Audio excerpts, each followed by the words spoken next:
ਸਤਿ ਸ਼੍ਰੀ ਅਕਾਲ, ਨਮਸਕਾਰ ਤੇ ਆਦਾਬ। ਮੈਂ ਹਾਂ ਹਰਜਿੰਦ ਕੌਰ ਮੰਗੜ ਤੇ ਤੁਸੀਂ ਦੇਖ ਰਹੇ ਹੋ ਇੰਡੋਜ਼ ਟੀਵੀ। ਸਵਾਗਤ ਹੈ ਜੀ ਸਾਰਿਆਂ ਦਾ।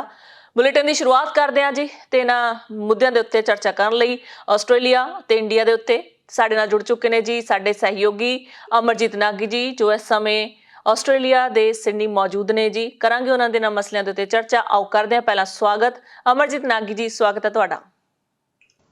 ਥੈਂਕ ਯੂ ਹਰਜਿੰਦ ਤੇ ਸਤਿ ਸ਼੍ਰੀ ਅਕਾਲ ਤੁਹਾਨੂੰ ਤੇ ਤੁਹਾਡੇ ਦਰਸ਼ਕਾਂ ਨੂੰ ਵੀ ਸਤਿ ਸ਼੍ਰੀ ਅਕਾਲ, ਸਲਾਮ ਤੇ ਨਮਸਤੇ। ਹੋਰ ਕੀ ਹਾਲ ਚਾਲ ਨੇ ਜੀ ਬ੍ਰਿਸਬਨ ਦੇ ਅੱਜ ਕੱਲ੍ਹ? ਬ੍ਰਿਸਬਨ ਦੇ ਹਾਲ ਚਾਲ ਬਹੁਤ ਵਧੀਆ ਜੀ। ਕੇਸਾਂ ਦੀ ਹੁਣ ਗਿਣਤੀ ਥੋੜੀ ਘਟੀ ਆ, ਪਰ ਮੌਤਾਂ ਜਿਹੜੀਆਂ ਹੈਗੀਆਂ ਲਗਾਤਾਰ ਹੋ ਰਹੀਆਂ ਜੀ। ਓਮਿਕਰੋਨ ਨੂੰ ਵੈਸੇ ਮਾਈਲਡ ਕਿਹਾ ਜਾ ਰਿਹਾ ਸੀ, ਵੀ ਮਾਈਲਡ ਜਿਹਾ ਹੈਗਾ ਇਹਦੇ ਨਾਲ ਜ਼ਿਆਦਾ ਖਤਰਾ ਨਹੀਂ ਹੈ, ਪਰ ਪਤਾ ਨਹੀਂ ਵਿੱਚ ਹੀ ਡੈਲਟਾ ਬੜਿਆ ਹੋਇਆ ਕਿ ਕੀ ਹੋ ਰਿਹਾ ਹੈ। ਪਰ ਜਿਹੜੀਆਂ ਮੌਤਾਂ ਦੀ ਗਿਣਤੀ ਹੈ ਲਗਾਤਾਰ ਵੱਧਦੀ ਜਾ ਰਹੀ ਹੈ। ਕੇਸਿਸ ਵੀ ਆ ਰਹੇ ਨੇ ਪਰ ਮੌਤਾਂ ਦੀ ਗਿਣਤੀ ਵੱਧਦੀ ਜਾ ਰਹੀ ਆ।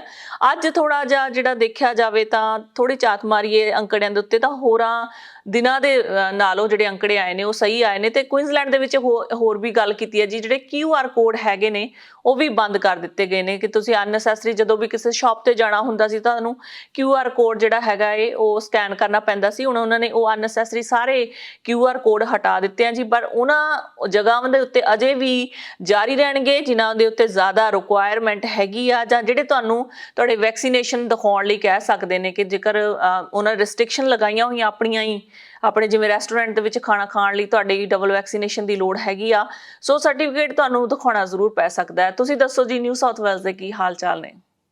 ਹਾਂਜੀ, ਨਿਊ ਸਾਊਥ ਵੇਲਜ਼ ਜੀ ਦੇਖੋ ਹੁਣ ਜਿਹੜਾ ਇਨਫੈਕਸ਼ਨ ਰੇਟ ਹੈ ਉਹ ਤੇ ਥੋੜਾ ਸਟੇਬਲ ਹੋ ਗਿਆ ਤੇ ਥੱਲੇ ਦੀ ਤਰਫ ਜਾ ਰਿਹਾ। ਅੱਜ ਤੇ ਸਵੇਰੇ ਦੇ ਜਿਹੜੇ ਆંકੜੇ ਆਏ ਨੇ ਸਟੈਟਿਸਟਿਕਸ ਨੇ 7,400 ਨਵੇਂ ਇਨਫੈਕਸ਼ਨਸ ਨੇ ਤੇ ਹਸਪੀਟਲਾਈਜੇਸ਼ਨ 2,100। ਤੇ ਇਹ ਤੁਹਾਡੀ ਗੱਲ ਠੀਕ ਹੈ ਕਿ ਜਿਹੜੇ ਡੈਥ ਦੀ ਫਿਗਰਸ ਹੈ ਉਹ ਥੋੜੀਆਂ ਵਧੀਆ ਨੇ। ਇਹ ਥੋੜੀ ਜਿਹੀ ਰਿਸਰਚ ਦੀ ਵੀ ਚੇਂਜ ਆਇਆ, ਉਹਨਾਂ ਨੇ ਜਿਹੜਾ ਡਾਟਾ ਆਬਜ਼ਰਵ ਕੀਤਾ ਹੈ ਕਿ ਓਮਿਕਰੋਨ ਜਿਹੜਾ ਹੈ 올ਡਰ ਜਨਰੇਸ਼ਨ ਨੂੰ ਉਹ ਜ਼ਿਆਦਾ ਇਫੈਕਟ ਕਰ ਰਿਹਾ। ਤੇ ਨਿਊ ਸਾਊਥ ਵੇਲਜ਼ ਵੀ ਇਸ ਤਰ੍ਹਾਂ ਦੇਖਿਆ ਗਿਆ ਹੈ ਕਿ ਜਿਹੜੀ ਡੈਥਸ ਦੀ ਨੰਬਰ ਹੈ ਉਹ ਹੌਲੀ ਹੌਲੀ ਥੋੜਾ ਵਧਿਆ। ਇਸ ਮੁੱਦੇ 'ਚ ਅੱਜ ਸਵੇਰੇ ਸਕਾਟ ਮੋਰਿਸਨ ਦੀ ਇੱਕ ਖਬਰ ਆਈ ਹੈ। ਸਕਾਟ ਮੋਰਿਸਨ ਸਾਡੇ ਜਿਹੜੇ ਪ੍ਰਾਈਮ ਮਿਨਿਸਟਰ ਉਹਨਾਂ ਵੱਲੋਂ ਕਿ ਉਹਨਾਂ ਨੇ ADF Australian defence force specially aged care ਦੀ ਹੈਲਪ ਕਰਨ ਵਾਸਤੇ ਏਜ ਕੇਅਰ ਸੈਕਟਰ 'ਚ ਉਹਨਾਂ ਨੇ ਆਸਟ੍ਰੇਲੀਅਨ ਡਿਫੈਂਸ ਫੋਰਸ ਦੀ ਹੈਲਪ ਆਫਰ ਕੀਤੀ ਹੈ ਤੇ ਉਹ ਸਾਰੀ ਸਟੇਟਸ ਨੂੰ ਮੁਹੱਈਆ ਕਰਾਈ ਜਾਏਗੀ। ਕੁਇਨਜ਼ਲੈਂਡ ਵੀ, New South Wales, Victoria, all over Australia ਜਿਹੜੀ ਸਟੇਟ ਕੈਪੀਟਲਸ ਨੇ ਪਲੱਸ ਰੀਜਨਲ ਏਰੀਆਜ਼ ਨੇ, ਜਿੱਥੇ ਵੀ ਇਹ ਨੋਟ ਕੀਤਾ ਜਾ ਰਿਹਾ ਹੈ ਕਿ ਸਟਾਫ ਦੀ ਕਮੀ ਕਰਕੇ ਜਾਂ ਹੋਰ ਕਿਸੇ ਕਮੀ ਕਰਕੇ ਉੱਥੇ ਅਗਰ ਡੈਥ ਰੇਟ ਵੱਧ ਰਿਹਾ ਤੇ ਉਹਨਾਂ ਨੇ ਆਸਟ੍ਰੇਲੀਅਨ ਡਿਫੈਂਸ ਫੋਰਸ ਦੀ ਹੈਲਪ ਆਪਣੀ ਅਨਾਉਂਸ ਕੀਤੀ ਹੈ। ਤੇ ਦੇਖੋ ਅੱਗੇ ਹੁਣ ਕਿਸ ਤਰ੍ਹਾਂ, ਹੌਲੀ ਉਮੀਦ ਕਰਦੇ ਹਾਂ ਕਿ ਇਹ ਸਿਚੁਏਸ਼ਨ ਹੌਲੀ ਹੌਲੀ ਠੀਕ ਹੁੰਦੀ ਜਾਏਗੀ। ਮੌਸਮ ਦਾ ਵੀ ਥੋੜਾ ਫਰਕ ਪੈ ਰਿਹਾ। ਹੁਣ ਸਿਡਨੀ 'ਚ ਥੋੜੀ ਸਰਦੀ, ਹਲਕੀ ਜਿਹੀ ਮੜੀ ਜਿਹੀ ਸਰਦੀ ਮਹਿਸੂਸ ਕੀਤੀ ਜਾ ਰਹੀ ਹੈ। ਅੱਜ ਮੈਕਸਿਮਮ ਟੈਂਪਰੇਚਰ ਵੀ 21 ਡਿਗਰੀ ਹੀ ਗਿਆ ਤੇ ਉਹਦੇ ਨਾਲ ਵੀ ਥੋੜਾ ਫਰਕ ਪਿਆ। ਤੇ ਤੀਸਰੀ ਗੱਲ, ਨਿਊ ਸਾਊਥ ਵੇਲਜ਼ 'ਚ ਇਸ ਤਰ੍ਹਾਂ ਕਿ ਲਾਸਟ ਵੀਕ ਸਕੂਲ ਖੁੱਲ ਗਏ ਸੀ ਬੱਚਿਆਂ ਦੇ। ਹਾਂ, ਤੇ ਇਹ ਪਹਿਲਾ ਹਫਤਾ ਪੂਰਾ ਜਦੋਂ ਕਿ ਸਾਰੇ ਸਕੂਲ ਬੱਚੇ ਆਪਣੇ ਆਰਾਮ ਨਾਲ ਵਿਦਆਊਟ ਐਨੀ ਮੇਜਰ ਰਿਸਟ੍ਰਿਕਸ਼ਨਸ ਲੋਕਾਂ ਦੀ ਮੂਵਮੈਂਟ ਸ਼ੁਰੂ ਹੋਈ ਹੈ। ਤੇ ਲੋਕੀ ਉਮੀਦ ਕਰ ਰਹੇ ਸਨ ਕਿ ਸ਼ਾਇਦ ਓਮਿਕਰੋਨ ਜਾਂ ਡੈਲਟਾ ਜਾਂ ਜਨਰਲ ਜਿਹੜਾ ਕੋਵਿਡ ਹੈ ਇਹਦੇ ਨੰਬਰ ਵਧਣਗੇ, ਪਰ ਫੋਰਚੂਨੇਟਲੀ ਉਹ ਨਹੀਂ। 7,400 ਦੇ ਕਰੀਬ ਹੀ ਮੈਕਸਿਮਮ ਇਹਨਾਂ ਦੇ ਨੰਬਰ ਆਏ ਨੇ, ਸੋ ਵਿਚ ਇਜ਼ ਅ ਗੁੱਡ ਨਿਊਜ਼। ਹਾਂ, ਜਿਨ੍ਹਾਂ ਦੀ ਡੈਥ ਹੋਈ ਹੈ ਉਹਨਾਂ ਦਾ ਤੇ ਹੈ, ਉਹਨਾਂ ਵਾਸਤੇ ਸਾਨੂੰ ਕੰਡੋਲੈਂਸਿਸ ਦਾ ਅਫਸੋਸ ਹੈਗੇ ਸਾਨੂੰ। ਤੇ hopefully situation will improve as we go along. ਹਾਂਜੀ, ਸਾਡੇ ਵੀ ਇੱਥੇ ਕੁਇਨਜ਼ਲੈਂਡ ਦੇ ਵਿੱਚ ਜੀ ਅੱਜ ਹੀ ਸਕੂਲ ਖੁੱਲ੍ਹੇ ਨੇ। ਸਾਰੇ ਬੱਚੇ ਅੱਜ ਹੀ ਚਾਈਂ ਸਕੂਲ ਗਏ ਨੇ। ਹੋਪਫੁਲੀ ਕਿ ਕੋਈ ਅਜਿਹੀ ਘਟਨਾ ਨਾ ਵਾਪਰੇ, ਕਿਉਂਕਿ ਪਿੱਛੇ ਜਦੋਂ ਪਰਥ ਦੇ ਵਿੱਚ ਜਾਂ ਵਿਕਟੋਰੀਆ ਦੇ ਵਿੱਚ ਸਕੂਲ ਖੁੱਲ੍ਹੇ ਸਨ, ਕਾਫੀ ਬੱਚੇ ਜਿਹੜੇ ਸਨ ਉਹ ਆਈਸੋਲੇਸ਼ਨ ਦੇ ਵਿੱਚ ਚਲੇ ਗਏ। ਕਾਫੀ ਬੱਚਿਆਂ ਦੇ ਵਿੱਚ ਸਿੰਪਟਮ ਪਾਏ ਗਏ ਨੇ। ਪਰ ਅੱਜ ਕੁਇਨਜ਼ਲੈਂਡ ਦੇ ਵਿੱਚ ਪਹਿਲੀ ਵਾਰ ਛੁੱਟੀਆਂ ਤੋਂ ਬਾਅਦ ਸਕੂਲ ਖੁੱਲ੍ਹੇ ਨੇ ਤਾਂ ਬੱਚੇ ਗਏ ਨੇ ਜੀ। ਤੇ ਦੂਜੀ ਗੱਲ, ਤੁਸੀਂ ਵੈਦਰ ਦੀ ਕੀਤੀ ਹੈ ਨਿਊ ਸਾਊਥ ਵੇਲਜ਼ ਦੀ, ਤਾਂ ਮੈਂ ਵੀ ਦੱਸ ਦਿਆਂ ਕਿ ਕੁਇਨਜ਼ਲੈਂਡ ਦਾ ਵੈਦਰ ਵੀ ਕੁਝ ਠੰਡਾ ਹੋਇਆ, ਕਿਉਂਕਿ ਪਿੱਛੇ ਜੇ ਬਹੁਤ ਜ਼ਿਆਦਾ ਗਰਮੀ ਸੀ। ਕੁਇਨਜ਼ਲੈਂਡ ਦਾ ਵੈਦਰ ਵੈਸੇ ਵੀ ਗਰਮ ਮੰਨਿਆ ਜਾਂਦਾ ਹੈ, ਪਰ ਫਿਰ ਵੀ ਅੱਜ ਜਿਹੜਾ ਮੌਸਮ ਹੈਗਾ ਜੀ, ਕਿਉਂਕਿ ਉਂਝ ਵੀ ਸਰਦੀ ਦਾ ਰੁੱਤ ਜਿਹੜੀ ਹੈਗੀ ਆ ਸਟਾਰਟ ਹੋਣ ਵਾਲੀ ਹੈ ਵੈਰੀ ਸੂਨ, ਪਰ ਮੀਂਹ ਨੇ ਜਿਹੜਾ ਪਿਛਲੇ ਜਿਹੜਾ ਤਾਪਮਾਨ ਸੀਗਾ ਉਹਨੂੰ ਕਾਫੀ ਸਹੀ ਕੀਤਾ ਜੀ। ਪਿੱਛੇ ਜੇ ਬਹੁਤ ਜ਼ਿਆਦਾ ਗਰਮੀ ਸੀ।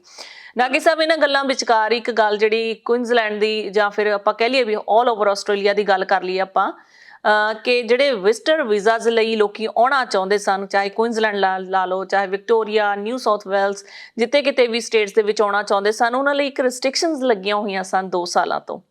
ਸੋ 21 ਫਰਵਰੀ ਦੀ ਡੇਟ ਐਲਾਨ ਦਿੱਤੀ ਗਈ ਹੈ ਜੀ। ਤੇ ਹੋਰ ਕੀ ਐਲਾਨ ਕੀਤੇ ਗਏ ਨੇ ਆਸਟ੍ਰੇਲੀਅਨ ਪ੍ਰਧਾਨ ਮੰਤਰੀ ਵੱਲੋਂ? ਤੇ 21 ਫਰਵਰੀ ਨੂੰ ਇੰਟਰਨੈਸ਼ਨਲ ਬਾਰਡਰ ਖੁੱਲ੍ਹ ਰਹੇ ਨੇ ਜੀ। हाँ जी, देखो ਫੈਡਰਲ ਗਵਰਨਮੈਂਟ ਵੱਲੋਂ ਇਹ ਅਨਾਉਂਸਮੈਂਟ ਕੀਤੇ ਗਿਆ। ਸਾਡੇ ਜਿਹੜੇ ਸਕਾਟ ਮੋਰਿਸਨ ਨੇ ਸਾਡੇ ਜਿਹੜੇ ਹੈਡ ਨੇ ਗਵਰਨਮੈਂਟ ਦੇ ਪ੍ਰੀਮੀਅਰ ਨੇ, ਉਹਨਾਂ ਨੇ ਕਿਹਾ ਕਿ 21 ਫਰਵਰੀ ਤੋਂ ਟੂਰਿਸਟ ਵੀਜ਼ਾ ਵੀ ਖੋਲ੍ਹਤਾ ਜਾਏਗਾ ਤੇ ਜਿਹੜੇ visitor as a tourist short term visit ਕਰਨ ਆਉਣਾ ਚਾਹੁੰਦੇ ਨੇ ਉਹ ਵੀ ਆ ਸਕਣਗੇ। ਇਹਦਾ ਸਭ ਤੋਂ ਵੱਡਾ ਫਾਇਦਾ ਜਿਹੜਾ ਉਹ 에ਅਰਲਾਈਨਸ ਨੂੰ ਹੁੰਦਾ ਹੈ, ਕਿਉਂਕਿ ਟੂਰਿਜ਼ਮ ਜਦੋਂ ਸ਼ੁਰੂ ਹੁੰਦਾ ਤੇ ਉਹਦੇ ਨਾਲ 에ਅਰ ਜਿਹੜਾ ਟ੍ਰੈਫਿਕ ਹੈ ਜਾਂ 에ਅਰ ਟ੍ਰੈਫਿਕ ਦਾ ਵੋਲਿਊਮ ਹੈ, ਟਰੈਵਲਰਸ ਦਾ ਵੋਲਿਊਮ ਹੈ, ਉਹ ਵੱਧ ਜਾਂਦਾ ਤੇ ਉਹਦੇ ਨਾਲ ਫਿਰ ਜਿਹੜੀ 에ਅਰਲਾਈਨਸ ਨੇ ਉਹ ਆਪਣੇ ਹੋਰ ਹਵਾਈ ਜਹਾਜ਼, ਹੋਰ ਫਲਾਈਟਸ, ਹੋਰ ਸਰਵਿਸਿਜ਼ ਮੁਹੱਈਆ ਕਰਾਉਂਦੀਆਂ ਨੇ, ਪ੍ਰੋਵਾਈਡ ਕਰਦੀਆਂ ਨੇ। ਤੇ ਉਹਦੇ ਕਰਕੇ ਹੁਣ ਇਹ ਮਹਿਸੂਸ ਕੀਤਾ ਜਾ ਰਿਹਾ ਕਿ going forward from 21 February onwards flights ਦੀ ਸਿਚੁਏਸ਼ਨ ਜਿਹੜੀ ਪਹਿਲਾਂ ਥੋੜੀ ਜਿਹੀ ਤੰਗੀ ਮਹਿਸੂਸ ਕੀਤੀ ਜਾ ਰਹੀ ਸੀ, ਜਿਹੜੇ ਸਟੂਡੈਂਟਸ ਆਉਣਾ ਚਾਹ ਰਹੇ ਸੀ ਜਾਂ ਹੋਰ ਐਗਜ਼ੈਂਪਸ਼ਨ ਦੇ ਵਿਜ਼ਟਰ ਵੀਜ਼ਾ ਤੇ ਸੀ ਜਾਂ ਜਿਹੜੇ ਆਸਟ੍ਰੇਲੀਅਨ ਸਿਟੀਜ਼ਨ ਵੀ ਸੀ, ਉਹ ਫਲਾਈਟਸ ਦੀ ਕਮੀ ਕਰਕੇ ਉਹਨਾਂ ਨੂੰ ਥੋੜੀ ਮੁਸ਼ਕਿਲ ਮਹਿਸੂਸ ਹੋ ਰਹੀ ਸੀ। ਉਹ 21 ਫਰਵਰੀ ਤੋਂ ਬਾਅਦ ਉਮੀਦ ਕੀਤੀ ਜਾ ਰਹੀ ਹੈ ਕਿਉਂਕਿ 에ਅਰ ਟ੍ਰੈਫਿਕ ਵਧੇਗਾ ਤੇ ਫਲਾਈਟਸ ਦੀ ਸਰਵਿਸ ਵੀ ਵੱਧ ਜਾਏਗੀ ਤੇ ਉਮੀਦ ਕਰਦੇ ਹਾਂ ਕਿ ਸਿੰਗਾਪੁਰ ਵਗੈਰਾ ਵੀ ਬੜੀ ਜਲਦੀ ਖੁੱਲ ਜਾਣਗੀਆਂ ਇਸ ਅਨਾਉਂਸਮੈਂਟ ਤੋਂ ਬਾਅਦ ਤੇ ਸਿਚੁਏਸ਼ਨ ਥੋੜੀ ਸੀ ਇੰਪਰੂਵ ਕਰ ਜਾਏਗੀ ਟਰੈਵਲਰਸ ਵਾਸਤੇ। ਜੀ ਨਾਗੀ ਸਾਹਿਬ, ਗੱਲ ਕੀਤੀ ਜਾਵੇ ਸਟੂਡੈਂਟਸ ਦੀ, ਕਿਉਂਕਿ ਸਟੂਡੈਂਟਸ ਬਾਰੇ ਅਜੇ ਵੀ ਪ੍ਰਧਾਨ ਮੰਤਰੀ ਜਿਹੜੇ ਸਕਾਟ ਮੋਰਿਸਨ ਸਾਡੇ ਹੈਗੇ ਨੇ ਖੁੱਲ੍ਹ ਕੇ ਨਹੀਂ ਬੋਲ ਰਹੇ ਹੈਗੇ। ਪਹਿਲਾਂ ਹੀ ਸਟੂਡੈਂਟਸ ਦਾ ਬਹੁਤ ਜ਼ਿਆਦਾ ਸਮਾਂ ਖਰਾਬ ਹੋ ਚੁੱਕਿਆ, ਉਹਨਾਂ ਦੇ ਪੈਸੇ ਵੀ ਖਰਾਬ ਹੋ ਗਏ ਨੇ, ਉਹਦਾ ਟਾਈਮ ਵੀ ਖਰਾਬ ਹੋਇਆ। ਉਸ ਤੋਂ ਬਾਅਦ ਕਈਆਂ ਨੇ ਆਪਣੇ ਹੌਸਲੇ ਸੁੱਟ ਦਿੱਤੇ ਨੇ, ਕਈ ਲੋਕ ਡਿਪਰੈਸ਼ਨ 'ਚ ਚਲੇ ਗਏ ਨੇ, ਬਹੁਤ ਸਾਰੀਆਂ ਪ੍ਰੋਬਲਮਸ ਆਈਆਂ ਸਟੂਡੈਂਟਸ ਨੂੰ ਖਾਸ ਕਰਕੇ। ਪਰ ਅਜੇ ਵੀ ਸਟੂਡੈਂਟ ਲਈ ਖੁੱਲ੍ਹ ਕੇ ਸਾਹਮਣੇ ਨਹੀਂ ਆ ਰਹੇ ਨੇ ਸਕਾਟ ਮੋਰਿਸਨ ਕਿ ਸਟੂਡੈਂਟਸ ਨੂੰ ਵੀ ਵੈਲਕਮ ਕਰਨ ਉਹ। ਤੇ ਨਾਲ ਹੀ ਜੇਕਰ ਗੱਲ ਕੀਤੀ ਜਾਵੇ ਜਦੋਂ ਵੀ ਗੱਲ ਚੱਲਦੀ ਹੈ ਜੀ ਆਸਟ੍ਰੇਲੀਆ ਵੀਜ਼ਾ ਖੁੱਲਣ ਦੀ ਜਾਂ ਬਾਰਡਰ ਖੁੱਲਣ ਦੀ, ਤਾਂ ਨਾਲ ਹੀ ਜਿਹੜੀਆਂ ਫਲਾਈਟਸ ਦਾ ਸਟੇਟਸ ਹੈ ਉਹ ਵੀ ਲੋਕੀ ਜਾਣਨਾ ਚਾਹੁੰਦੇ ਹੁੰਦੇ ਨੇ ਕਿ ਜਿਹੜੀ ਫਲਾਈਟਸ ਨੇ ਇਸ ਸਮੇਂ ਇਹਨਾਂ ਦੀ ਜਿਹੜੀ ਕੀਮਤ ਹੈ ਅਸਮਾਨੀ ਛੂਈ ਹੋਈ ਹੈ। ਜੇਕਰ ਵਨ ਵੇ ਵੀ ਇੰਡੀਆ ਵੱਲ ਦੇਖੀਏ ਤਾਂ 3,000 $3,500 ਡਾਲਰ ਦੀ ਇੱਕ ਪਾਸੇ ਦੀ ਟਿਕਟ ਹੈ। ਸੋ ਲੋਕੀ ਉਹਦੇ ਬਾਰੇ ਵੀ ਜਾਣਨਾ ਚਾਹੁੰਦੇ ਨੇ ਕਿ ਅੱਗੇ ਜਾ ਕੇ ਕਦ ਕੁ ਤੱਕ ਉਹ ਆਪਣੀ ਟਿਕਟਸ ਲੈਣ ਦੀ ਜਿਹੜੀ ਯੋਜਨਾ ਬਣਾ ਸਕਦੇ ਨੇ। ਦੇਖੋ ਜੀ, ਜਿਹੜੀ ਨਿਊਜ਼ ਆ ਰਹੀ ਹੈ ਖਾਸ ਕਰਕੇ ਸਿੰਗਾਪੁਰ 에ਅਰਲਾਈਨਸ ਤੋਂ ਜਾਂ ਕੁਆਂਟਸ ਦੀ ਜਾਂ 에ਅਰ ਇੰਡੀਆ ਦੀ, ਉਹ ਹੈਗੀ ਕਿ ਫੈਬਰੂਰੀ ਤੋਂ ਬਾਅਦ ਮਾਰਚ ਅਪ੍ਰੈਲ 'ਚ ਜਾ ਕੇ ਪ੍ਰਾਈਸਿਸ ਜਿਹੜੇ ਨੇ ਇਹਨਾਂ ਦੇ ਥੱਲੇ ਹੋਣ ਦੀ ਉਮੀਦ ਹੈ। ਹਾਲੇ ਚੁੱਕੀ ਇੱਕਦਮ ਇਹਨਾਂ ਨੇ 에ਅਰ ਟ੍ਰੈਫਿਕ ਖੋਲ੍ਹਿਆ, ਵਿਜ਼ਿਟਰ ਵੀਜ਼ਾ ਅਲਾਉਡ ਕੀਤਾ ਨੇ, ਹੁਣ ਟੂਰਿਸਟ ਵੀਜ਼ਾ ਅਲਾਉ ਕਰਨਗੇ ਤੇ ਉਹਦੇ ਨਾਲ ਇੱਕਦਮ ਜਿਹੜਾ ਰਸ਼ ਹੈ ਉਸ ਰਸ਼ ਨੂੰ ਕੇਟਰ ਕਰਨ ਵਾਸਤੇ ਹਾਲੇ ਇੰਨੀ ਸਪਲਾਈ ਫਲਾਈਟਸ ਦੀ ਨਹੀਂ ਹੈਗੀ ਤੇ ਇਸ ਕਰਕੇ ਜਿਹੜਾ ਹੈਗਾ ਇਹ ਥੋੜੇ ਪ੍ਰਾਈਸ ਦੀ ਸਮੱਸਿਆ ਹੈ। ਦੂਸਰੀ ਚੁੱਕੀ ਅਸੀਂ ਹਾਲੇ ਆਪਰੇਟ ਕਰ ਰਹੇ ਹਾਂ ਇੰਡੀਆ ਆਸਟ੍ਰੇਲੀਆ ਬਬਲ ਅਰੇਂਜਮੈਂਟ ਦੇ ਅੰਦਰ, ਤਾਂ ਕਿ ਇੱਥੋਂ ਸਿੱਧੀ ਡਾਇਰੈਕਟ ਫਲਾਈਟ ਜਾ ਸਕਦੀ ਹੈ ਜਾਂ ਦੁਬਈ ਦੇ ਥਰੂ ਅਸੀਂ ਬੇਸਿਕਲੀ ਆਉਂਦੇ ਹਾਂ। ਜਦ ਤੱਕ ਇਹ ਸਿੰਗਾਪੁਰ ਵਾਲਾ ਹੱਬ ਨਹੀਂ ਖੁੱਲਦਾ ਤਦ ਤੱਕ ਇਹ ਫਲਾਈਟਸ ਦੇ ਉੱਤੇ ਥੋੜਾ ਪ੍ਰੈਸ਼ਰ ਰਹਿਣਾ। ਇਹ ਫਲਾਈਟ ਦੀ ਸਪਲਾਈ ਦੀ ਸਮੱਸਿਆ ਹੈ ਕਿਉਂਕਿ ਇੰਨਾ ਟ੍ਰੈਫਿਕ ਹਾਲੇ ਐਂਟੀਸਿਪੇਟ ਨਹੀਂ ਕਰ ਰਹੇ ਹੋ ਤੇ 에ਅਰਲਾਈਨਸ ਨੇ ਆਪਣੀਆਂ ਫਲਾਈਟਸ ਸ਼ੁਰੂ ਨਹੀਂ ਕੀਤੀਆਂ। ਜਦੋਂ ਫਲਾਈਟ ਸ਼ੁਰੂ ਹੋ ਗਈਆਂ ਉਹ ਥੋੜਾ ਕੰਪੈਟੀਟਿਵ ਪ੍ਰੈਸ਼ਰ ਆਏਗਾ। ਜਿਸ ਤਰ੍ਹਾਂ ਪਹਿਲਾਂ ਚਾਈਨਾ 에ਅਰਲਾਈਨਸ ਹੈ ਜਾਂ ਹਾਂਗਕਾਂਗ ਦੀ ਕੈਥੇ ਪੈਸੀਫਿਕ ਹੈ, ਉਹ ਜਦੋਂ ਕੰਪੀਟ ਕਰਨਾ ਸ਼ੁਰੂ ਕਰਦੇ ਨੇ ਫਿਰ ਪ੍ਰਾਈਸਿਸ ਥੱਲੇ ਆਉਣ ਦੀ ਉਮੀਦ ਹੁੰਦੀ ਹੈ। ਤੇ ਇਸ ਵੇਲੇ ਅਸੀਂ ਉਮੀਦ ਕਰ ਰਹੇ ਹਾਂ ਕਿ ਮਾਰਚ ਤੋਂ ਬਾਅਦ ਇਹ ਪ੍ਰਾਈਸਿਸ ਜਿਹੜੇ ਨੇ ਥੱਲੇ ਆ ਜਾਣਗੇ ਕਿਉਂਕਿ ਹਾਲੇ ਅਸੀਂ 에ਅਰ ਬਬਲ ਦੇ ਅੰਡਰ ਆਪਰੇਟ ਕਰ ਰਹੇ ਹਾਂ ਤੇ ਸਾਨੂੰ ਡਾਇਰੈਕਟ ਫਲਾਈਟ ਦੀ ਸੂਟ ਕਰਦੀ ਹੈ। ਤੇ ਜਦੋਂ ਫਲਾਈਟ ਜਰਨੀ ਬ੍ਰੇਕ ਕਰਕੇ ਜਾਣ ਦਾ ਥੋੜਾ ਜਿਹਾ ਪ੍ਰੋਵੀਜ਼ਨ ਹੋ ਗਿਆ ਜਾਂ ਅਵੇਲੇਬਿਲਿਟੀ ਹੋ ਗਈ, ਉਸ ਤੋਂ ਬਾਅਦ ਇਹ ਪ੍ਰਾਈਸਿਸ ਥੱਲੇ ਆ ਜਾਣਗੇ। ਲੈਟਸ ਹੋਪ ਮਾਰਚ ਜਾਂ ਅਪ੍ਰੈਲ ਤੱਕ ਇਹ ਪ੍ਰਾਈਸਿਸ ਥੱਲੇ ਆ ਜਾਣਗੇ। ਜੀ ਸਟੂਡੈਂਟਸ ਬਾਰੇ ਵੀ ਗੱਲਬਾਤ ਹੋ ਰਹੀ ਹੈ ਜੀ ਕਿ ਸਟੂਡੈਂਟਸ ਨੂੰ ਕਦੋਂ ਵੈਲਕਮ ਕਰਨਗੇ ਆਸਟ੍ਰੇਲੀਆ ਦੇ ਵਿੱਚ? ਦੇਖੋ ਜੀ, ਸਟੂਡੈਂਟਸ ਦੇ ਬਾਰੇ ਇਹ ਹੁਣ 21 ਤਰੀਕ ਤੋਂ ਬਾਅਦ ਚूंकि ਟੂਰਿਸਟ ਵੀ ਅਲਾਉ ਕਰਤੇ ਨੇ ਤੇ ਫਿਰ ਸਟੂਡੈਂਟ ਵੀ ਨਾਲ ਉਹਨਾਂ ਦੇ ਹੁਣ ਵੈਲਕਮ ਨੇ। ਜਿੱਥੋਂ ਤੱਕ ਮੈਨੂੰ ਜਾਣਕਾਰੀ ਮਿਲੀ ਹੈ ਕਿ ਸਟੂਡੈਂਟ ਵੀਜ਼ਾ ਅਗਰ ਕਿਸੇ ਦਾ ਪਹਿਲਾਂ ਲੱਗਾ ਸੇ ਟੈਂਪਰੇਰੀ ਵੀਜ਼ਾ ਵੀ ਹੈ ਉਹ ਵੀ ਆ ਸਕਦੇ ਨੇ। ਤੇ ਇਹ ਹੁਣ ਦੇਖੋ 21 ਤਰੀਕ ਦੀ ਡੇਟ ਉਹਨਾਂ ਦਿੱਤੀ ਹੈ। ਅਗਰ ਹੋਰ ਕੋਈ ਉਹ ਤੋਂ ਪਹਿਲਾਂ ਹੋਰ ਕੋਈ ਵੇਰੀਐਂਟ ਜਾਂ ਹੋਰ ਕੋਈ ਹਾਦਸਾ ਨਾ ਹੋ ਜਾਏ, ਅਰਦਾਸ ਕਰਦੇ ਹਾਂ ਰੱਬ ਅੱਗੇ ਕਿ ਸਭ ਕੁਝ ਠੀਕ ਠਾਕ ਚੱਲੇ, ਕਿਉਂਕਿ ਪਹਿਲਾਂ ਵੀ ਇਹਨਾਂ ਨੇ ਅਨਾਉਂਸ ਕੀਤਾ ਸੀ 15 ਦਸੰਬਰ ਤੋਂ ਬਾਅਦ ਤੇ ਉਹ ਫਿਰ ਓਮਿਕਰੌਨ ਕਰਕੇ ਥੋੜਾ ਡਿਲੇ ਹੋ ਗਿਆ। ਹੁਣ ਇਹਨਾਂ ਨੇ ਨਵੀਂ ਡੇਟ 21 ਫਰਵਰੀ ਜੋ ਕਿ 2 ਹਫ਼ਤੇ ਬਾਅਦ ਹੀ ਹੈ ਜਾਂ ਬਲਕਿ 1.5 ਹਫ਼ਤੇ ਬਾਅਦ ਹੈ ਤੇ ਉਮੀਦ ਕਰਦੇ ਹਾਂ ਕਿ ਉਸ ਤੋਂ ਬਾਅਦ ਸਟੂਡੈਂਟ ਵੀ ਤੇ ਨਾਲੇ ਟੂਰਿਸਟ ਵੀ ਤੇ ਹੋਰ ਟੈਂਪਰੇਰੀ ਵੀਜ਼ਾ, ਬ੍ਰਿਜਿੰਗ ਵੀਜ਼ਾ ਵਾਲੇ ਸਾਰੇ ਆ ਸਕਣਗੇ। ਤੇ ਨਾਲ ਹੀ ਨਾਗੀ ਸਾਹਿਬ ਇਹ ਵੀ ਦੱਸ ਦੇ ਕਿ ਜਿਹੜੇ ਵਿਜ਼ਟਰ ਵੀਜ਼ੇ ਵਾਲੇ ਟੂਰਿਸਟ ਆਉਣਾ ਚਾਹੁੰਦੇ ਨੇ ਉਹਨਾਂ ਦੇ ਫੁੱਲੀ ਵੈਕਸੀਨੇਸ਼ਨ ਲੱਗੀ ਹੋਣੀ ਚਾਹੀਦੀ ਹੈ, ਫੁੱਲੀ ਵੈਕਸੀਨੇਟਡ ਹੋਣੇ ਚਾਹੀਦੇ ਆ, ਨਹੀਂ ਤਾਂ ਉਹਨਾਂ ਨੂੰ ਐਂਟਰੀ ਜਾਂ ਵੀਜ਼ਾ ਨਹੀਂ ਮਿਲੇਗਾ। ਤੇ ਜ਼ਿਆਦਾ ਜਾਣਕਾਰੀ ਲਈ ਉਹ ਵੈਬਸਾਈਟ ਤੇ ਜਾ ਸਕਦੇ ਨੇ ਜੀ। ਵੈਬਸਾਈਟ ਦਾ ਨਾਮ ਮੈਂ ਮੈਂਸ਼ਨ ਕਰ ਦਿੰਦੀ ਹਾਂ, smarttraveler.gov.au ਦੇ ਉੱਤੇ ਜਾ ਕੇ ਹੋਰ ਜ਼ਿਆਦਾ ਜਾਣਕਾਰੀ ਲੈ ਸਕਦੇ ਨੇ। ਨਾਗੀ ਸਾਹਿਬ ਗੱਲ ਕਰਦੇ ਹਾਂ ਜੀ, ਪੰਜਾਬ ਦੀ ਸਿਆਸਤ ਗਰਮਾਈ ਹੋਈ ਹੈ ਜੀ, ਖਾਸ ਕਰਕੇ ਬੜਾ ਰੇੜਕਾ ਬਣਿਆ ਹੋਇਆ ਸੀ ਕਾਂਗਰਸ ਪਾਰਟੀ ਦਾ ਕਿ ਕਿਹਨੂੰ ਚਿਹਰਾ ਐਲਾਨਿਆ ਜਾਵੇਗਾ, ਸਿੱਧੂ ਜਾਂ ਚੰਨੀ? ਨਵਜੋਤ ਸਿੰਘ ਸਿੱਧੂ ਦਾ ਕਾਫੀ ਨਾਮ ਆ ਰਿਹਾ ਸੀ, 50-50 ਜਿਹੜਾ ਦੋਨਾਂ ਦਾ ਪਲੜਾ ਭਾਰੀ ਸੀ। ਕਈ ਮਿਮਸ ਵੀ ਬਣੇ ਨੇ ਇਹਨਾਂ ਦੇ ਉੱਤੇ, ਇਹ ਵੀ ਕਿਆਸ ਰਾਈਆਂ ਲਗਾਈਆਂ ਜਾ ਰਹੀਆਂ ਸਨ ਕਿ 2.5 ਸਾਲ ਚਰਨਜੀਤ ਚੰਨੀ ਦੇ ਤੇ 2.5 ਸਾਲ ਨਵਜੋਤ ਸਿੱਧੂ ਦੇ। ਪਰ ਜੇ ਚਿਹਰਾ ਐਲਾਨਿਆ ਗਿਆ ਚਰਨਜੀਤ ਚੰਨੀ ਦਾ ਤੇ ਨਵਜੋਤ ਸਿੱਧੂ ਦਾ, ਉਦੋਂ ਮੂੰਹ ਦੇਖਣ ਵਾਲਾ ਸੀ ਜੀ ਜਦੋਂ ਬੈਠੇ ਸਨ। ਪਰ ਫਿਰ ਵੀ ਉਹਨਾਂ ਨੇ ਇੱਕ ਹਿੰਮਤ ਜੀ ਜੁੜਾ ਕੇ ਉਹਨਾਂ ਦਾ ਹੱਥ ਉੱਤੇ ਚੱਕ ਕੇ ਲੋਕਾਂ ਤੋਂ ਜਿਹੜੀਆਂ ਸ਼ੁਭ ਇੱਛਾਵਾਂ ਜ਼ਰੂਰ ਲਈਆਂ ਨੇ। ਕੀ ਕਾਰਨ ਲੱਗਦਾ ਹੈ ਕਿ ਨਵਜੋਤ ਸਿੰਘ ਸਿੱਧੂ ਜਿਹੜੇ ਹੈਗੇ ਨੇ ਅੱਗੇ ਉਹਨਾਂ ਦਾ ਨਾਮ ਅਨਾਉਂਸ ਨਹੀਂ ਹੋਇਆ ਮੁੱਖ ਮੰਤਰੀ ਦੇ ਲਈ? ਸੋ ਕੀ ਕਾਰਨ ਮੰਨਦੇ ਹੋ ਤੁਸੀਂ? ਦੇਖੋ ਜੀ, ਇਹ ਜਿਹੜੇ ਇਲੈਕਸ਼ਨਸ ਨੇ ਇਹਨੂੰ ਫੈਸਟੀਵਲ ਆਫ ਡੈਮੋਕ੍ਰੇਸੀ ਕਿਹਾ ਜਾਂਦਾ ਹੈ ਤੇ ਇਸ ਫੈਸਟੀਵਲ ਦੀ ਇੱਕ ਖਾਸੀਅਤ ਇਹ ਹੁੰਦੀ ਹੈ ਕਿ ਜਿਹੜੇ ਕੈਂਡੀਡੇਟਸ ਨੇ ਉਹਨਾਂ ਨੇ ਜਾ ਕੇ ਹੱਥ ਜੋੜਨੇ ਹੁੰਦੇ ਇਲੈਕਸ਼ਨਸ 'ਚ ਵੋਟਰਾਂ ਅੱਗੇ ਵੀ ਸਾਨੂੰ ਚੁਣੋ, ਸਾਨੂੰ ਵੋਟ ਪਾਓ। ਇਹ ਪਾਰਟ ਆਫ ਸਾਡਾ ਜਿਹੜਾ ਸਿਸਟਮ ਹੈ ਉਹਦਾ ਹੈ। ਹੁਣ ਜਿਹੜੇ ਸਿੱਧੂ ਸਾਹਿਬ ਨੇ, ਸਿੱਧੂ ਸਾਹਿਬ ਦੀ ਸਭ ਤੋਂ ਵੱਡੀ ਸਮੱਸਿਆ ਉਹਨਾਂ ਦਾ ਜਿਹੜਾ ਕੈਰੈਕਟਰ ਹੈ, ਉਹਨਾਂ ਦਾ ਜਿਹੜਾ ਟੈਂਪਰਾਮੈਂਟ ਹੈ, ਕੈਰੈਕਟਰ ਸੌਰੀ ਗਲਤ ਵਰਡ ਮੈਂ ਇਸਤੇਮਾਲ ਕਰ ਰਿਹਾ, ਉਹਨਾਂ ਦਾ ਜਿਹੜਾ ਟੈਂਪਰਾਮੈਂਟ ਹੈ, ਉਹਨਾਂ ਦੀ ਜਿਹੜੀ ਬੋਲਬਾਣੀ ਹੈ, ਗੱਲਬਾਤ ਕਰਨ ਦਾ ਤਰੀਕਾ ਹੈ, ਉਹ that is quite of putting. ਕੁਝ ਲੋਕੀ ਉਹਦੇ ਨਾਲ ਕੁਝ ਲੋਕਾਂ ਨੂੰ ਸਮੱਸਿਆ ਹੁੰਦੀ ਹੈ। ਆਮ ਗੱਲ ਹੈ ਜੀ, ਅਗਰ ਤੁਸੀਂ ਕਿਸੇ ਨੂੰ ਇੱਜ਼ਤ ਦਿਓਗੇ ਤੇ ਇੱਜ਼ਤ ਕਰਾਓਗੇ। ਜਿਸ ਤਰ੍ਹਾਂ ਉਹ ਤੂੰ ਤੜਾਕ ਨਾਲ ਕਰਕੇ ਗੱਲ ਕਰਦੇ ਨੇ, ਗੱਲ ਤੇ ਸਿੱਧੀ ਕਰਦੇ ਨੇ, ਉਹ ਕਈ ਲੋਕਾਂ ਨੂੰ ਤਾਂ ਬੜੀ ਚੰਗੀ ਲੱਗਦੀ ਹੈ ਫॉर ਐਂਟਰਟੇਨਮੈਂਟ ਪਰਪਸਿਸ। ਲੇਕਿਨ ਅਗਰ ਤੁਸੀਂ ਇਹ ਦੇਖਿਆ ਜਾਏ ਕਿ ਇਸ ਤਰ੍ਹਾਂ ਦੇ ਕੈਰੈਕਟਰ ਨੂੰ ਜਾਂ ਇਸ ਤਰ੍ਹਾਂ ਦੇ ਟੈਂਪਰਾਮੈਂਟ ਦੇ ਬੰਦੇ ਨੂੰ ਅਗਰ ਕਿਸੇ ਸੰਵਿਧਾਨਿਕ ਪੋਜੀਸ਼ਨ ਤੇ ਬਿਠਾਇਆ ਜਾਏ ਤੇ ਉਸ ਤੋਂ ਬਾਅਦ ਜਿਹੜਾ ਉਹਨੇ ਕੰਮ ਕਰਨਾ ਉਹ ਤੇ ਉਸੇ ਹੀ ਗਵਰਨਮੈਂਟ ਡਿਪਾਰਟਮੈਂਟਸ ਕੋਲੋਂ ਕਰਾਉਣਾ ਹੈ, ਉਸੇ ਹੀ ਪਬਲਿਕ ਸਰਵਿਸ ਕੋਲੋਂ ਕਰਾਉਣਾ ਹੈ, ਉਸੇ ਹੀ ਗਵਰਨਮੈਂਟ ਦੇ ਸਟਰਕਚਰ ਕੋਲੋਂ ਕਰਾਉਣਾ ਹੁੰਦਾ। ਤੇ ਇਸ ਤਰ੍ਹਾਂ ਦਾ ਜਿਹੜਾ ਟੈਂਪਰਾਮੈਂਟ ਹੈ ਉਹਦੇ ਵਿੱਚ ਪਬਲਿਕ ਸਰਵਿਸ ਉਹਨੂੰ ਲਾਈਕ ਨਹੀਂ ਕਰਦੀ, ਨਾ ਉਹਦੇ ਅਗੇਂਸਟ ਕੋਈ ਕੰਮ ਕਰਦੀ। ਤੇ ਟੋਟਲੀ ਇਹ ਲੋਕਾਂ ਨੂੰ ਸਮਝ ਆ ਜਾਂਦੀ ਹੈ ਕਿ ਇਹਦੀ ਇਸ ਤਰ੍ਹਾਂ ਦੇ ਟੈਂਪਰਾਮੈਂਟ ਦੇ, ਇਸ ਤਰ੍ਹਾਂ ਦੇ ਸੁਭਾਅ ਦੇ, ਇਸ ਤਰ੍ਹਾਂ ਦੇ ਬੋਲਬਾਣੀ ਦੇ ਅਗਰ ਬੰਦੇ ਨੂੰ ਅਸੀਂ ਕਨਸਟੀਟਿਊਸ਼ਨਲ ਪੋਜੀਸ਼ਨ ਤੇ ਬਿਠਾਤਾ ਜਾਏ ਤੇ ਉਹ ਬੜਾ ਕੋਈ ਸਕਸੈਸਫੁਲ ਨਹੀਂ ਰਹਿੰਦਾ। ਇਹ ਨਹੀਂ ਕਿ ਉਹਦੀ ਨੀਅਤ ਨਹੀਂ ਹੁੰਦੀ, ਨੀਅਤ ਉਹਦੀ ਹੁੰਦੀ ਹੈ, ਲੇਕਿਨ ਜਿਹਨਾਂ ਕੋਲ ਉਹਨੇ ਕੰਮ ਕਰਨਾ ਹੁੰਦਾ ਉਹ ਕੰਮ ਕਰਨ ਨੂੰ ਤਿਆਰ ਨਹੀਂ ਹੁੰਦੇ, ਕਿਉਂਕਿ ਉਹ ਗਵਰਨਮੈਂਟ ਜੌਬਸ ਨੇ, ਲੌਂਗ ਟਰਮ ਉਹਨਾਂ ਦੀ ਇੰਪਲੋਇਮੈਂਟ ਹੁੰਦੀ ਹੈ ਤੇ ਇਹਨਾਂ ਦਾ 4-5 ਸਾਲ ਬਾਅਦ ਆਉਣਾ ਤੇ ਚਲੇ ਜਾਣਾ ਹੁੰਦਾ, ਤੇ ਇਸ ਕਰਕੇ ਉਹਨਾਂ ਦੀ ਗੱਲ ਸੁਣਦੇ ਨਹੀਂ ਹੈਗੇ।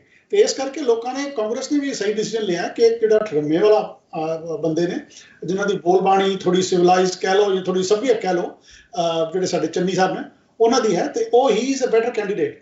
ਅਪਾਰਟ ਫਰੋਮ ਕਿ ਲੋਕੀ ਉਹ ਜਾਤ ਪਾਤ ਦੇ ਹਿਸਾਬ ਨਾਲ ਵੀ ਕਿ ਬਈ ਉਹ ਦਲਿਤ ਚੋਂ ਨੇ, ਉਹ ਜੱਟ ਤੋਂ ਨੇ, ਇਹਨੂੰ ਅਗਰ ਛੱਡ ਵੀ ਦਿੱਤਾ ਜਾਏ ਤੇ ਮੈਂ ਸਮਝਦਾ ਕਿ purely from behaviour point of view, public contact point of view ਦੇ ਹਿਸਾਬ ਨਾਲ ਚੰਨੀ ਸਾਹਿਬ ਇਜ਼ ਅ ਬੈਟਰ ਕੈਂਡੀਡੇਟ। ਬਾਕੀ ਹੈਵਿੰਗ ਸੈਡ ਦੈਟ, ਕਾਫੀ ਜ਼ਿਆਦਾ ਲੋਕ ਨੇ ਜਿਹੜੇ ਉਹ ਸਿੱਧੂ ਸਾਹਿਬ ਦੇ ਵੀ ਸਪੋਰਟਰ ਨੇ ਜੀ। ਸੁਣਨ ਦੇ ਵਿੱਚ ਇਹ ਵੀ ਆ ਰਿਹਾ ਨਾਗੀ ਸਾਹਿਬ ਕਿ ਚਰਨਜੀਤ ਸਿੰਘ ਚੰਨੀ ਨੂੰ ਉਹਨਾਂ ਨੇ ਇੱਕ ਮੋਹਰਾ ਬਣਾ ਕੇ ਪੇਸ਼ ਕੀਤਾ ਕਿ ਚਲੋ ਮੁੱਖ ਮੰਤਰੀ ਦਾ ਚਿਹਰਾ ਥੋੜੇ ਟਾਈਮ ਲਈ ਇਹਨਾਂ ਨੂੰ ਬਣਾ ਦਿੰਦੇ ਆ, ਜਦੋਂ ਇਹ ਮੁੱਖ ਮੰਤਰੀ ਬਣ ਗਏ ਉਸ ਤੋਂ ਬਾਅਦ ਅਹੁਦਾ ਤੁਹਾਨੂੰ ਦੇ ਦਿੱਤਾ ਜਾਵੇਗਾ। ਇਸ ਕਰਕੇ ਕਹਿੰਦੇ ਨਵਜੋਤ ਸਿੱਧੂ ਨੇ ਹਾਮੀ ਭਰੀ ਹੈ। ਕੀ ਇਹ ਸੱਚ ਹੈ? ਇਹਨਾਂ ਗੱਲਾਂ ਦੇ ਵਿੱਚ ਸੱਚਾਈ ਹੈ ਕੋਈ? ਦੇਖੋ ਜੀ, ਇਹ ਗੱਲ ਕਰਨ ਵਾਸਤੇ ਠੀਕ ਲੱਗਦੀ ਹੈ ਇਸ ਵੇਲੇ। ਸਿੱਧੂ ਸਾਹਿਬ ਨੂੰ ਥੋੜਾ ਜਿਹਾ ਕੰਟਰੋਲ 'ਚ ਕਰਨਾ, ਉਹਨਾਂ ਨੂੰ ਥੋੜਾ ਢਾਂਢਸ ਦੇਣਾ, ਉਹਨਾਂ ਨੂੰ ਦਿਲਾਸਾ ਦਿਵਾਉਣ ਵਾਸਤੇ ਤੇ ਗੱਲ ਠੀਕ ਹੈ। ਲੇਕਿਨ ਜਦੋਂ ਇੱਕ ਦਫਾ ਕੋਈ ਪ੍ਰੀਮੀਅਰ ਬਣ ਜਾਂਦਾ ਹੈ, ਚੀਫ ਮਿਨਿਸਟਰ ਬਣ ਜਾਂਦਾ, ਅਨਲੈਸ ਕਿ ਉਹ ਬਿਲਕੁਲ ਹੀ ਪਰਫਾਰਮ ਨਾ ਕਰੇ, ਜਿਹੜੇ ਐਮਐਲਏ ਨੇ ਉਹਦੇ ਨਾਲ ਨਾ ਹੋਣ, ਉਹ ਬੜੀ ਮੁਸ਼ਕਿਲ ਹੋ ਜਾਂਦੀ ਹੈ ਕਿ ਉਹਨੂੰ ਚੀਫ ਮਿਨਿਸਟਰਸ਼ਿਪ ਤੋਂ ਹਟਾਇਆ ਜਾ ਸਕੇ। ਫਿਰ ਇਹਨਾਂ ਨੂੰ ਉਸ ਤਰ੍ਹਾਂ ਹੀ ਕਰਨਾ ਪਏਗਾ ਜਿਸ ਤਰ੍ਹਾਂ ਨੇ ਕੈਪਟਨ ਸਾਹਿਬ ਨਾਲ ਕੀਤਾ। ਉਹ ਕਿੰਨੇ ਲੋਕ ਇਹਨਾਂ ਦੇ ਨਾਲ ਆਉਂਦੇ ਨੇ ਉਸ ਤਰ੍ਹਾਂ ਦਾ ਸਿਚੁਏਸ਼ਨ ਕ੍ਰੀਏਟ ਕਰਨ 'ਚ, ਉਹ ਬੜੀ ਮੁਸ਼ਕਿਲ ਹੋ ਜਾਏਗੀ। ਬਾਕੀ ਅਗਰ ਹਾਈ ਕਮਾਂਡ ਅਗਰ ਇਸ ਤਰ੍ਹਾਂ ਦਾ ਕੋਈ ਸਟੈਪ ਲੈਂਦੀ ਹੈ ਕਿ ਸਿਰਫ ਅੱਧੇ ਸਾਲ ਵਾਸਤੇ ਜਾਂ 6 ਮਹੀਨੇ ਸਾਲ ਵਾਸਤੇ ਇਹਨਾਂ ਨੂੰ ਬਣਾਤਾ ਦਿੰਦੇ ਆ, ਫਿਰ ਸਿੱਧੂ ਸਾਹਿਬ ਨੂੰ ਦਿੰਦੇ ਨੇ, ਤੇ ਉਹ ਮੇਰੇ ਖਿਆਲ ਕਾਂਗਰਸ ਪਾਰਟੀ ਵਾਸਤੇ ਵਾਇਬਲ ਨਹੀਂ ਹੋਏਗਾ। ਉਹਨੂੰ ਨਹੀਂ ਉਹ ਸੰਭਾਲ ਸਕਣਗੇ, ਕਿਉਂਕਿ ਇਲੈਕਸ਼ਨਾਂ ਹਾਲੇ 2024 ਦੀਆਂ ਫਿਰ ਆਉਣੀਆਂ ਨੇ। ਇਸ ਤਰ੍ਹਾਂ ਦਾ ਕੋਈ ਸਟੈਪ 2 ਸਾਲ ਤੋਂ ਪਹਿਲਾਂ ਕਾਂਗਰਸ ਸਰਕਾਰ ਲੈਂਦੀ ਹੈ ਤੇ ਮੇਰੇ ਖਿਆਲ 224 ਦੀ ਇਲੈਕਸ਼ਨ 'ਚ ਉਹਨਾਂ ਨੂੰ ਹੋਰ ਵੀ ਮੁਸ਼ਕਲਾਤਾਂ ਦਾ ਸਾਹਮਣਾ ਕਰਨਾ ਪਏਗਾ। ਤੇ ਮੈਨੂੰ ਲੱਗਦਾ ਨਹੀਂ ਕਿ ਇਸ ਤਰ੍ਹਾਂ ਦਾ ਕੁਝ ਹੋਏਗਾ ਇਸ ਵੇਲੇ। ਤੇ ਮੇਰੇ ਖਿਆਲ ਸਿੱਧੂ ਸਾਹਿਬ ਨੂੰ ਸਵੀਕਾਰ ਕਰ ਲੈਣਾ ਚਾਹੀਦਾ, ਐਕਸੈਪਟ ਕਰ ਲੈਣਾ ਚਾਹੀਦਾ ਕਿ ਮੇਰੀ ਵਾਰੀ ਨਹੀਂ ਆਈ। ਤੇ ਹੀ should improve his outlook, his temperament, the way he comes across. ਤੁਸੀਂ ਦੇਖੋ ਕਿ ਸਾਡੇ ਦੂਸਰੇ ਆਮ ਆਦਮੀ ਪਾਰਟੀ ਦੇ ਜਿਹੜੇ ਭਗਵੰਤ ਮਾਨ ਜੀ ਨੇ, ਉਹਨਾਂ ਨੇ ਆਪਣੇ ਨੂੰ ਕਿੰਨਾ ਬਦਲ ਲਿਆ। ਪੱਗ ਦਾ ਸਟਾਈਲ ਵੀ ਚੇਂਜ ਕਰ ਲਿਆ। ਹਾਂਜੀ, ਬਿਲਕੁਲ ਸਟਾਈਲ ਚੇਂਜ ਕਰ ਲਿਆ।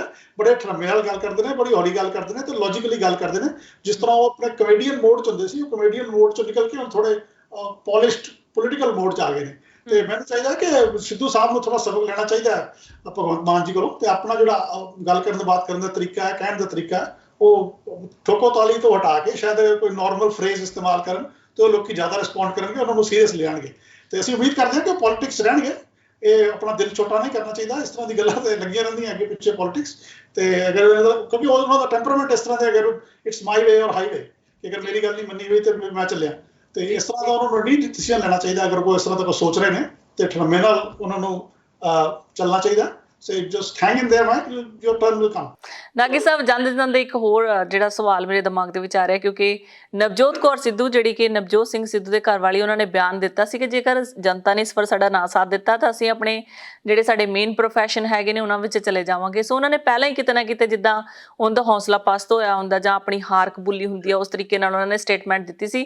ਤੇ ਨਾਲ ਹੀ ਜੇਕਰ ਦੇਖਿਆ ਜਾਵੇ ਅੰਮ੍ਰਿਤਸਰ ਪੂਰਬੀ ਤੋਂ ਬਿਕਰਮਜੀਤ ਸਿੰਘ ਮਜੀਠੀਆ ਦੇ ਨਾਲ ਇਹਨਾਂ ਦਾ ਸਖਤ ਮੁਕਾਬਲਾ, ਕਿਤੇ ਨਾ ਕਿਤੇ ਕਾਂਗਰਸ ਵੱਲੋਂ ਇਹਨਾਂ ਨੂੰ ਨਾ ਟਿਕਟ ਦੇਣ ਦਾ ਲੋਕਾਂ ਦੇ ਉੱਤੇ ਪ੍ਰਭਾਵ ਪੈ ਸਕਦਾ ਕਿ ਕਾਂਗਰਸ ਹਾਈ ਕਮਾਂਡ ਨੇ ਇਹਨਾਂ ਨੂੰ ਟਿਕਟ ਨਹੀਂ ਦਿੱਤੀ ਆ ਤਾਂ ਅੱਗੇ ਜਾ ਕੇ ਅਸੀਂ ਇਹਨਾਂ ਨੂੰ ਕਿਸ ਤਰੀਕੇ ਨਾਲ ਰਾਜਨੀਤੀ ਦੇ ਵਿੱਚ ਦੇਖ ਸਕਦੇ ਹਾਂ। ਉਧਰ ਬਿਕਰਮਜੀਤ ਮਜੀਠੀਆ ਨੇ ਵੀ ਆਪਣਾ ਅੱਡੀ ਚੋਟੀ ਦਾ ਜ਼ੋਰ ਲਗਾਇਆ ਹੋਇਆ ਜੀ, ਕਿਉਂਕਿ ਬਹੁਤ ਜ਼ਿਆਦਾ ਹੌਟ ਸੀਟ ਹੈ। ਇਹ ਦੋਨੋਂ ਹੀ ਕੈਂਡੀਡੇਟ ਪੂਰੇ ਟੱਕਰ ਦੇ ਨੇ ਜੀ। ਹਾਂਜੀ, ਨਹੀਂ ਇਹ ਮੁਕਾਬਲਾ ਬੜਾ ਸਖਤ ਹੈ ਜੀ ਤੇ ਬੜਾ ਐਂਟਰਟੇਨਿੰਗ ਵੀ ਰਹੇਗਾ ਆਮ ਲੋਕਾਂ ਵਾਸਤੇ। ਤੇ let's see what the outcome is. ਹੁਣ ਇਹ ਜਿਹੜੀ ਲੜਾਈ ਬਣ ਗਈ ਹੈ, ਇਹ ਬਿਕਰਮ ਸਿੰਘ ਮਜੀਠੀਆ ਤੇ ਸਿੱਧੂ ਦੇ ਵਿੱਚ ਬਣ ਗਈ ਹੈ। ਇਹ ਕਾਂਗਰਸ ਅਕਾਲੀ ਪਾਰਟੀ ਦੀ ਲੜਾਈ ਨਹੀਂ ਰਹਿ ਗਈ, ਕਿਉਂਕਿ ਉਹਨਾਂ ਦੇ ਜਿਹੜਾ ਗੱਲਬਾਤ ਕਰਨ ਦਾ ਮਜੀਠੀਆ ਜੀ ਦਾ ਤਰੀਕਾ ਵੀ ਹੈ, ਉਹ ਵੀ ਪਰਸਨਲ ਲੈਵਲ ਤੇ ਤੁਹਾਨੂੰ ਤਾਨੇ ਮਿਹਨੇ ਦੇ ਕੇ ਗੱਲ ਕਰਦੇ ਨੇ ਇਹਨਾਂ ਨਾਲ। ਤੇ ਅੱਗੇ ਫਿਰ ਸਿੱਧੂ ਸਾਹਿਬ ਵੀ ਉਸ ਤਰ੍ਹਾਂ ਹੀ ਜਵਾਬ ਦਿੰਦੇ ਨੇ। ਤੇ ਲੈਟਸ ਸੀ ਕਿਸ ਤਰ੍ਹਾਂ ਲੋਕੀ ਇਹਨਾਂ ਨੂੰ, ਅੰਮ੍ਰਿਤਸਰ ਈਸਟ ਦੇ ਲੋਕ ਨੇ, ਉਹਨਾਂ ਨੂੰ ਕਿਸ ਤਰ੍ਹਾਂ ਲੈਂਦੇ ਨੇ। ਬਾਕੀ ਜਿੱਥੋਂ ਤੱਕ ਮਿਸਿਸ ਸਿੱਧੂ ਦਾ ਸਵਾਲ ਹੈ ਜੀ, ਆਈ ਥਿੰਕ ਉਹਨਾਂ ਦੀ ਸਟੇਟਮੈਂਟ ਥੋੜੀ ਇਮੈਚੁਰ ਹੈ। ਜਦੋਂ ਤੁਸੀਂ ਕਿਸੇ ਕੋਲੋਂ ਵੋਟ ਮੰਗਣ ਜਾਂਦੇ ਹੋ ਜਾਂ ਕੁਝ ਫੇਵਰ ਮੰਗਣ ਜਾਂਦੇ ਹੋ ਤੇ ਉਦੋਂ ਇਹ ਕਹਿ ਕੇ ਜਾਣਾ ਵੀ ਤੁਸੀਂ ਨਹੀਂ ਬਣਾਓਗੇ ਤਾਂ ਅਸੀਂ ਫਿਰ ਇੱਧਰ ਨੂੰ ਚਲੇ ਜਾਵਾਂਗੇ, ਇਹ ਕੋਈ ਬੜਾ ਚੰਗਾ ਐਟੀਟਿਊਡ ਨਹੀਂ ਹੁੰਦਾ। ਤੁਹਾਨੂੰ ਉਹਨਾਂ ਨੂੰ ਕਹਿਣਾ ਚਾਹੀਦਾ ਜੋ ਵੀ ਤੁਹਾਡਾ ਡਿਸੀਜਨ ਰਹੇਗਾ ਸਾਨੂੰ ਮਨਜ਼ੂਰ ਹੋਏਗਾ। ਤੇ ਇਹ ਮੇਰਾ ਖਿਆਲ ਸ਼ਾਇਦ ਥੋੜੀ ਫੈਮਿਲੀ ਦਾ ਹੀ ਇਸ਼ੂ ਹੈ, ਜਿਹੜਾ ਟੈਂਪਰਾਮੈਂਟਲ ਹੈ। ਤੇ ਇਹਨਾਂ ਨੂੰ ਆਪਸ 'ਚ ਬਹਿ ਕੇ ਡਿਸਕਸ ਕਰਨਾ ਚਾਹੀਦਾ ਕਿ ਜਦੋਂ ਤੁਸੀਂ ਪੋਲਿਟਿਕਸ 'ਚੋਂ ਕਿਸੇ ਕੋਲੋਂ ਵੋਟ ਮੰਗਣ ਜਾਓ ਤੇ ਥ੍ਰੈਟ ਨਹੀਂ ਹੁੰਦੀ ਉਹਦੇ ਅੰਦਰ। ਇਹ ਤੇ ਉਹਨਾਂ ਦੇ ਇਟਸ देयर ਗਿਫਟ। ਇਹ ਤੇ ਜਿਹੜੀ ਪਬਲਿਕ ਹੈ ਉਹਨਾਂ ਦੀ ਗਿਫਟ ਹੁੰਦੀ ਹੈ ਤੇ ਉਹਨਾਂ ਨੇ ਵੋਟ ਉਹਨਾਂ ਨੂੰ ਪਾਈ। ਅਗਰ ਚੰਗਾ ਉਹਨਾਂ ਦਾ ਪਰਫਾਰਮੈਂਸ ਰਹੇਗੀ ਤੇ ਲੋਕੀ ਵੋਟ ਪਾਣਗੇ ਉਹਨਾਂ ਨੂੰ, ਹੋ ਸਕਦਾ ਜਿੱਤ ਵੀ ਜਾਣ, ਐਸੀ ਗੱਲ ਨਹੀਂ ਜੀ। ਬਹੁਤ ਸ਼ੁਕਰੀਆ ਸਾਰੀ ਜਾਣਕਾਰੀ ਦੇ ਲਈ ਨਾਗੀ ਜੀ। ਮਿਲਦੇ ਹਾਂ ਜੀ ਅਗਲੇ ਹਫਤੇ। ਧੰਨਵਾਦ ਤੁਹਾਡਾ। Thank you ji, thank you, no problem. Yes. So ਦਰਸ਼ਕੋ, ਸਮਾਂ ਚੱਲਿਆ ਤੁਹਾਡੇ ਤੋਂ ਵੀ ਇਜਾਜ਼ਤ ਲੈਣ ਦਾ। ਨਵੀਆਂ ਤੇ ਤਾਜ਼ਾ ਖਬਰਾਂ ਲਈ ਦੇਖਦੇ ਰਹੋ ਇੰਡਸਟਰੀ ਆਸਟ੍ਰੇਲੀਆ। ਧੰਨਵਾਦ।